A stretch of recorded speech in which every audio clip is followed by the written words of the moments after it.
Hey, Magic fans, welcome back. This is your captain speaking here on Capnclydes MTG, and we're back for Ixalan Part Dos, no, Trace?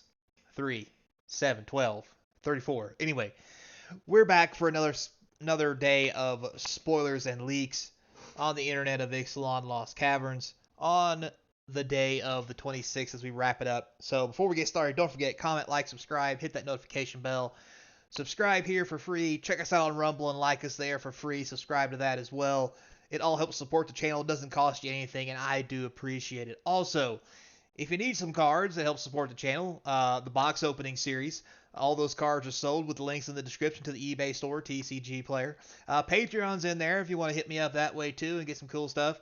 And my email's even in there if you want to reach out and say, hey, I'll get to you as soon as I can. So, without further ado, let's roll it. So we're going to start Ixalan spoilers off today with a belligerent Hammer Skull, because why not be belligerent? A green and 2 dinosaur that is a 6/6. Talk about a rate. Whenever the Hammer Skull attacks, if you don't control another dinosaur, put a stun counter on it. Do you really care? So you get to attack once every 3 turns with this thing. If you don't have a dinosaur, if you do have a dinosaur, this is a 3 mana 6/6, which is just absurd. This is going to see play in every format, in any kind of dinosaur deck. Because a 3 mana 6/6 is just that good. Moving on. Next we have Dire Fleet Flail. This is a new one. Alright, so 1 red. Artifact equipment. Equipped creature gets +2/+0. Equipped for 1. It has craft with 1 other artifact for 2 red and 3. So if you do equip it, if you do craft it, it becomes a Dire Fleet cannon. It's also an equipment. This equipment says equipped creature gets +3/+0, and whenever this creature attacks, you may sacrifice another artifact. When you do, deal damage equal to its power to target creature. That's some interesting translation. It says artifact, but it also says power. I'm gonna assume it means mana cost. We'll have to wait and see when it comes out. But me personally, I don't think this is good enough to see play even as a rare. It costs too much. This doesn't have the equip cost. Oh, it still equips for 1. Okay, so it still equips for 1.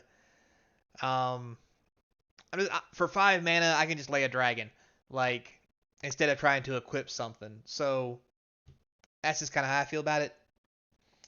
Moving on. Next we have the 1,000-Year Calendar. Look at that. So 1 cost legendary artifact. Whenever 1 or more permanents become tapped during your untap step. Oh, I'm sorry. When 1 or more permanents become untapped during your untap step, put that amount of time counters on a 1,000-Year Calendar. 2, tap it, double the amount of time counters on the 1,000-Year Calendar. When there are 1,000 or more time counters on the 1,000-Year Calendar, sacrifice it, and each opponent loses 1,000 life. I mean, cool and all, but that seems like a lot. I'm sure there's all kinds of shenanigans.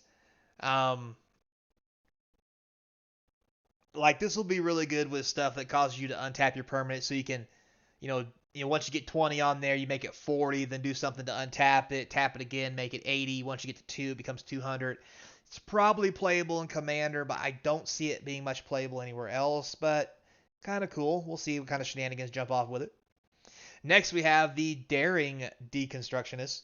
White and 1 for this 1/4, not a bad rate. Artifacts that your opponent control into the battlefield tapped. That could be good. XX and white. Sacrifice Daring Deconstructionist. Destroy each artifact mana value X. Interesting. Great for limited. It's really good in a world of cheap casting cost artifacts. So maybe modern, because it is a human, so it would fit well in a human's deck. And for 1 white and 0, you could destroy things like Chalice of the Voids, anything else that casts for 0, artifacts that cast for 1. Like, there's probably a place for this, It's just whether or not it's really that important to fit in the metagame and how soon it finds its place. All right, so next we have the Hermit Nautilus. Blue and 1 for this 1/4. Has Vigilance. A blue and 1. Hermit Nautilus gets a +3 and -1 to end a turn. Very interesting. Probably won't see a whole lot of play. Dies too easy. Got too much stuff going on to make it worthwhile. But in limited, this can be a bomb. All right, next we have Underworld Blood Hunter. So 2 black and 4 for this horror. It's a 6/6, right on rate. When it enters the battlefield, each player sacrifices 2 creatures. This is good in limited, especially if you have creature lock going on. But in all honesty, unless you have 2 other creatures to sacrifice, you have to sacrifice this. You do get to sacrifice your opponent's creatures for 6 mana though, but like 6 mana is a lot. Normally you can get this kind of effect for like 4, maybe 5. Probably a limited all-star at best. Just a little too much, not enough. So, Wandering Throne. All right. So, chair with legs. Anyway, makes me think of Xavier from Marvel. Anyhow, there's a card to reprint. Xavier's Wandering Throne. Anyhow, 4 colorless for this artifact Golem. It's a 4/4. As Wandering Throne enters the battlefield, choose a creature type. Wandering Throne is the chosen type in addition to other types. If a triggered ability of another creature of the chosen type you control triggers, it triggers an additional time. This is actually pretty cool. Let's just use, we talked about humans and modern a second ago. If this is the human and say Thalia's Lieutenant comes into play, it triggers twice, and then this gets 2 counters. There's lots of other cool things that happen when other things enter the battlefield that are creature types. So I think this is probably going to find its way into a couple commander decks, just because it could be any creature. So if it's a creature deck, this is fair game. And it's a 4/4 for God's sakes. Anyway, moving on. Poetic Ingenuity. So for red and 2 enchantment, whenever one or more dinosaurs you control attack, create an equal number of treasure tokens. That seems good. Whenever you cast an artifact spell, create a 3/1 red dinosaur creature token. This ability only triggers once each turn. This looks like something that could be very powerful in standard, or maybe even an older format. Just because, well, maybe not an older format. Old dinosaur decks, well, I mean, maybe Pioneer could make a dinosaur deck. Commander dinosaur decks with this would be very nice. And this is probably definitely playing into standard dinosaurs. Just because the ability to mana ramp, plus it says if you cast an artifact, so if you're playing artifact dinosaurs, which maybe that's a thing, you play a Wandering Throne, for example, you can get a 3/1 off that 4/4 dinosaur. Dinosaur when it hits the battlefield. So, yeah, I think there's lots of possibilities for this inside dinosaur decks, especially as we see more sweet dinosaurs get spoiled. Plus, I mean, the ability to cast artifacts and ramp yourself could just be that good. Next we have Polani's Hatcher. So red, green, and 3 for a 5/3 that's dinosaur that says other dinosaurs have haste. When it enters the battlefield, you create 2 0/1 green dinosaur egg creature tokens. At the beginning of combat on your turn, if you control 1 or more eggs, sacrifice an egg and make a 3/3 dinosaur. So this is some amazing rate. A 5 mana for a 5/3.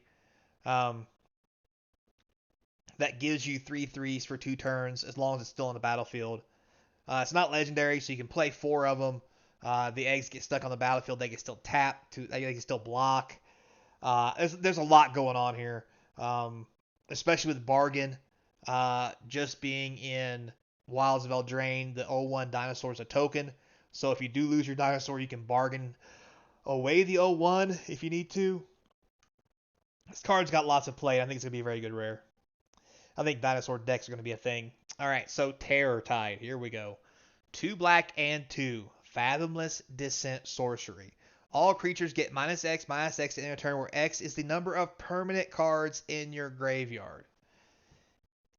This could be a good board wipe depending on the decks that you play.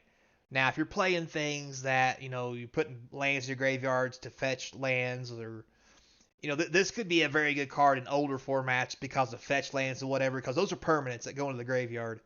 And then you have a 4 mana black Wrath, basically, that creatures can't be indestructible from because it's minus counters. So it will kill a creature no matter what. So I think this has lots of possibility, and I think it's going to find some homes in several formats. Next, we have the Sunken Citadel. So land, it's a cave. It enters the battlefield, tap. When it enters the battlefield, choose a color. It taps for 1 mana of chosen color, or tap it, add 2 mana of the chosen color, which can only be used for activated abilities of a land source. Interesting. Definitely has some play in some very fringe linear decks. But as more of the set comes out, this may become a very good land in the future. Especially when we have all the man lands going on. Because if a man land takes 3 or 4 to activate, with this, it takes 1 land less. So, next we have this thing. So it's Martyr's Mural. Muriel, get it? Alright, so blue, white, and 3 artifact. When it enters the battlefield, create a 4/4 golem artifact creature token. Not terrible. It's a 4/4 for 5. Okay. You can craft with an artifact for a blue, white, white, and 4. It becomes Master's Manufacturer, I think, artifact, which is an artifact that taps to create a 4/4 golem artifact creature token. Can only be activated when this card or another artifact enters the battlefield this turn. So you can get a 4/4 by playing artifacts. So there's also a heavy artifact theme here in this set, it seems like. Which there may be an artifact deck in here somewhere that's white, blue, and thing with some artifacts. Because notice here it says another artifact enters the battlefield. So you could easily play this with that red card and not have white, blue in your deck, or red, white, or be red, blue, or whatever. Because the dinosaurs that you make or whatever that generate your treasures can just pay for this. And then once it flips, it's really game on. Because every time you do something to put a treasure in play, you can tap this to make a 4/4. I'm sure there's better ways to do that. So this looks like it's going to be kind of powerful for an uncommon, in my opinion. Especially for Commander. Maybe Standard, but probably a little too much for older formats. Next we have the Staunch Crewmate. Look at that little fella dragging the team home. Anyway, get it to carry. Anyhow. Blue 1 for a human pirate. That's a 2/1. Not a bad rate. When it enters the battlefield, look at the top 4 cards of your library. You may reveal an artifact or pirate card from among them. Put it in your hand. The rest on the bottom of the random order. Wow. Wow, wow. An impulse with legs for pirates. Now, this means a good pirate deck theme. This card is just amazing. I mean, if you're playing artifacts and pirates, like, who doesn't want to play a 2/1 for 2 and draw a card, basically? Like, this is insane. And this is an uncommon. Wow, this is going to see lots of play. Get your foils while they're hot. Yeah, every format. Anyway, moving on. Next we have Soul Coil Viper. So we have a snake. It's a 2/3 for a black and 2. For a black and tapping it, you can sacrifice it. Return target creature card from your graveyard to the battlefield with a finality counter on it. Alright, so another way to do graveyard shenanigans. 3 mana to play, 1 to activate. It's very good on rate. Probably will see play, but is going to be a little iffy because it will have Summoning Sickness, probably, which means you got 1 turn to kill it before something bad jumps off. Next we have Stalactite Stalker. That is such a cute little guy. I know I shouldn't say cute because he's very menacing, but he looks small. Maybe he's large. Who knows? Anyway, 1 black, 1/1 for a Goblin Rogue Menace. Oh, he's a Goblin. He's small. A 1 black, 1/1 with Menace. At the beginning of your end step, if you descended this turn, put a +1/+1 counter on the Stalker. Wow, that's good. That means if a card goes to your graveyard at all during your turn, this guy gets bigger. That is insanely good. Plus, he has Menace. And black and 2, sacrifice Stalactite Stalker. Target creature gets -X/-X in a turn where X is its power. Also good, built-in removal spell. So, wow. This is the best 1-drop in the set. Yeah. I mean, you play this on 1. After that, anything goes to the graveyard is just game. I mean, your opponent plays something, so you kill it. Now this becomes a 2/2 on your end step after you punch him in the face for 1 with Menace. Yeah, I mean, if you can guarantee to put something in your graveyard, a high removal deck, or maybe some cards that let you sack lands to get lands or something like that. Cycling cards even because you discard them. Like this thing can get big quick and be a real issue. I think this is going to be one of the all stars of the formats. I think this is going to be really good in standard, and this is going to definitely see play in older formats. I mean, why would you not play this in like Death Shadow or a deck very similar to that? That's full of fetch lands, because on turn one you fetch a swamp-ish card and then lay this, and then at the end of the turn, this is a 2/2 because something went to the graveyard this turn. And then the next turn you do it again if they don't kill it, and then it's a 3/3. Like in the older formats, this is a turn 1 2/2 every time. Obviously unless they kill it. But this is a serious powerhouse card, and I definitely think this is something you guys should be looking out for. All right. Next we have Pit of Offering. It's a cave. Enters the battlefield tap. When it enters the battlefield, exile up to 3 target cards from graveyards. So you can pick any number of graveyards from wherever, however many you want. Tap, add a colorless. Tap, add 1 mana of any color among the exiled cards. This is amazing. I mean, probably not as good as like a Triome or something like that. But I mean, if you play against your opponent, like, this is the best commander card land probably ever. Because you could just, out of your 3 opponents, you could pick that multicolor card and then their multicolor card. You can make this a land that taps for any color mana with 3 cards from 3 different players, or 1 player if you exile a 5 color card. But yeah, this card has serious possibilities. I think the foil of this will probably be expensive for commander. Might not be good enough for standard because it does come to play tap, but we'll have to wait and see. I mean, it does deal with the graveyard as well. All right, and winner of the longest name possible, we have Captain Storm, Plunderer of Cosminium. Whew, what a name. Anyway, so this is not Lannery Storm. This is just Captain Storm, so that's very interesting. Anyway, blue and red monkey. Anyway, sorry.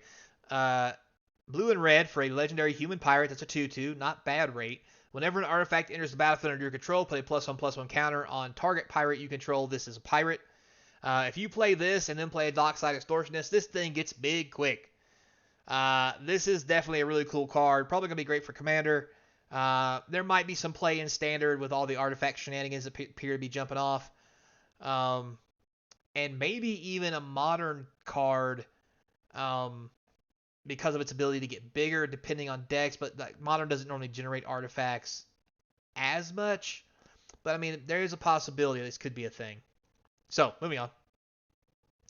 Next we have Amelia Benavides Aguirre. Oof, God, what a name. Guys, you're killing me here. Anyway, white-black for a 2/2, decent rate, Vampire Scout. Ward, pay 3 life. Great way to protect this card. Already good. Whenever you gain life, it explores, then destroy all other creatures if Amelia's power is exactly 20. Wow. So this is just a wrath waiting to happen. I mean, this doesn't have any gain life abilities, but if you gain life, you get to explore. So there's some things that could happen here. And a 2/2 just on 2, it seems to be good. And it's in the aristocrat colors. So the aristocrat deck would definitely like this by sacking their creatures, gaining a life, having the opponent lose a life, trigger the explore to draw more cards. This is going to be very popular for aristocrat decks, I think, and will definitely be something to contend with. Next we have a reprint of Whisper Silk Cloak. 3 colorless, 2 to equip, creature can't be blocked, and it has Shroud. Decent reprint. The other reprint we have is the Colossal Hammer. I like how it's just a big fat hammer. This is a reprint. 1 colorless, equips for 8. Equip creature gets +10/+10, loses flying. Really only used in the modern format for hammer time decks. But nice to see a reprint, I guess. And then we also have a reprint of Wedding Ring, and that is the most terrifying Wedding Ring reprint, although that's probably what happens when you get married. Anyway, we just had this at Doctor Who as well. 2 white and 2. Enters the battlefield. If it was cast, target opponent creates a token as a copy of it. When an opponent who controls an artifact named Wedding Ring draws a card, During their turn, you draw one. Um, Whenever an opponent who controls an artifact named Wedding Ring gains life during their turn, you gain that much life, yada, yada, yada. Good reprint. Like the art. All right, time to get lost. Get lost is this card. White and 1 instant. Destroy target creature, enchantment, or planeswalker. Its controller creates 2 map tokens. This is probably some of the best white removal we have. It's a disenchant. It kills creatures, it kills planeswalkers. Don't kill artifacts, but it gives them 2 map tokens. Still, I think this is going to see heavy play in Standard, and maybe even some of the older formats just because of the versatility. All right, next we have, Confounding Riddle. Blue and 2 for an instant. You get to choose one. Look at top 4 cards of your library. Put one of them into your hand. Rest in the graveyard. Counter target spell list. Controller plays 4. It's decent. We've had cards like this in the past. Bedrock Tortoise. That's a good picture. Green and 3 for an 0/6. As long as it's your turn, creatures you control have hexproof. Great protection spell or card. Each creature you control with toughness greater than its power assigns combat damage equal to its toughness rather than its power. All right, so another card for the butt fight decks. And this may be something good enough to make a standard butt fight deck. Just because 4 mana for an 0/6, plus it's not legendary, and your stuff has hexproof on your turn, which means no combat tricks. Great and limited, maybe good enough for standard. We'll have to wait and see. Commander, probably so. Then we have the Belligerent. It's just a legendary ship. That's funny. Red, blue, and 2 for this 5/5. When it attacks, you create a treasure token. Until the end of turn, you may look at the top card of your library anytime, and you may play lands and cast spells from the top of your library. That is disgusting. Notice it says you may look at the top card anytime. You may play lands and cast spells. Not cruise for 3. What that means is when this thing gets to attack, the top of your deck is now fair game. If you've got a Azusa on the field, you can. Oh, look, that's a land. I'll play that. Look at the next card. Oh, look, that's a land. I'll play that. Oh, there's a spell. I'll play that. Look at the next card. Oh, there's a land. I'll play that. So, this could have you just run through the top of your deck like nobody's business if it gets a swing. This is going to be very powerful in Standard, Limited, Commander. Probably too much for the older formats, but those 3 are definitely going to have an impact with this card. Next, we have the Dig Site Conservator. 2 colorless for this 2/1. You can sacrifice it, exile up to 4 target cards in a single graveyard. Only can do it as a sorcery. When the Conservator dies, you may pay 4. If you do, discover 4. So, wow. Play this for 2, and then you can use it to eliminate somebody's nasty stuff in their graveyard, which is great. And if you have 4 mana, you can Cascade 4. This card seems amazing for all formats, even the older ones. Yeah, getting to 4 is going to be hard, but the ability to exile 4 target cards from a single graveyard, and it only costs 2 mana, and this just has to be sacrificed, and it's not legendary. This can deal with lots of graveyard. This is some major graveyard hate with an upside of basically when you use it, you get to Cascade. Plus, it's a 2/1 beater. This is nothing but upside. This is an amazing uncommon. We're going to see this get played. All right, next we have Nurturing Bristleback. So, it looks like that thing's been caught on a trail camera. Anyway, 2 green and 5 for this 5/5 dinosaur. When it enters the battlefield, you create a 3/3 green dinosaur creature token. Plus, it has Forest Cycling. Amazing card. 7 mana to get 8/8 worth of power. And early game, you can Forest Cycle it to the graveyard. You can shenanigan it out of the graveyard onto the battlefield later.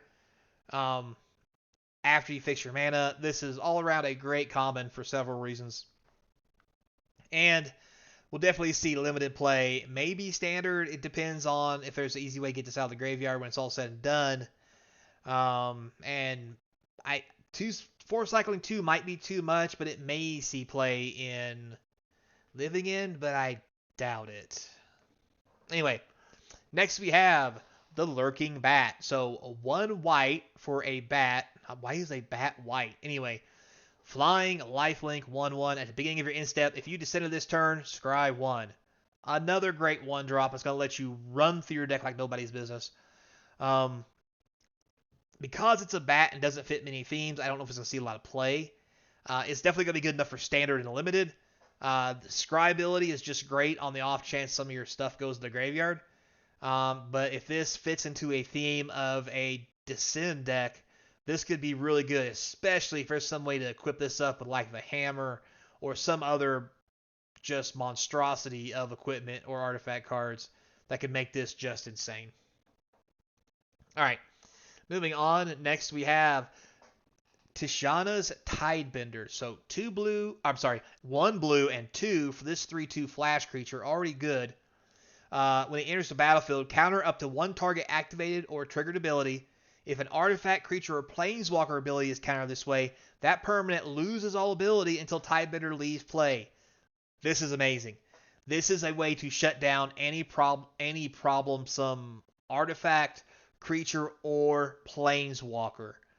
And this just stays in play, so this is going to see a lot of commander play. It's going to be a one of an any deck play in blue.